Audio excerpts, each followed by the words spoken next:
Warning: this review contains spoilers for WandaVision Episode 4. Vision and Wanda wouldn't want you to be sad, so watch Episode 4 before you read it. Lr. Paul Bettany as Vision and Elizabeth Olsen as Wanda Maximoff in Marvel Studios' WandaVision exclusively on Disney+. Photo courtesy of Marvel Studios. Copyright Marvel Studios 2020. All rights reserved. So you wanted some action, everyone. While it wasn't long on the normal Marvel action, we got some much-needed backstory and explanation. The last couple episodes had menace and intrigue bubbling under the surface. This one let it all out. It's Wanda. It's all Wanda.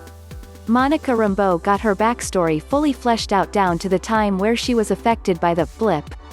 The backlash and aftermath of Thanos' actions from the Infinity War and Endgame films can be felt throughout this episode. We got plenty of looks at other side characters like Jimmy Woo and, now, Dr. Darcy Lewis.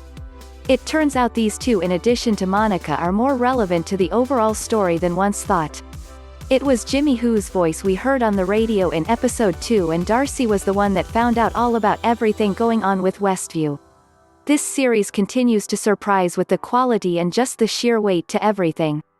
After a certain point, you'd think the sitcom cover would wear thin.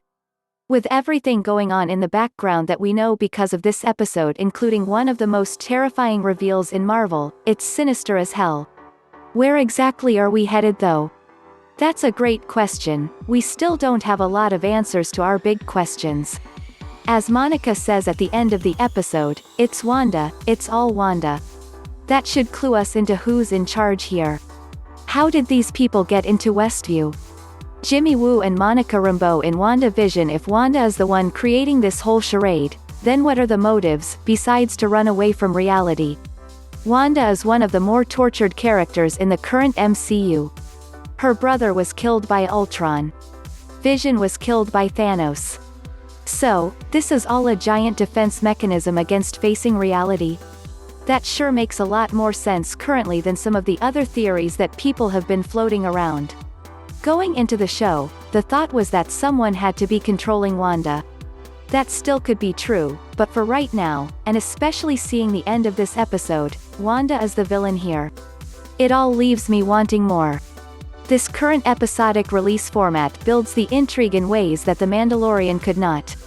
By the time we got to the second season of that show, every episode was worth the wait, but it wasn't excruciating like it is with WandaVision. Thoughts are flying around in people's heads as to what could happen next. It's all part of the greater Marvel plan. If the rest of the next phase of Marvel is like this, we're all in for some late nights and great content.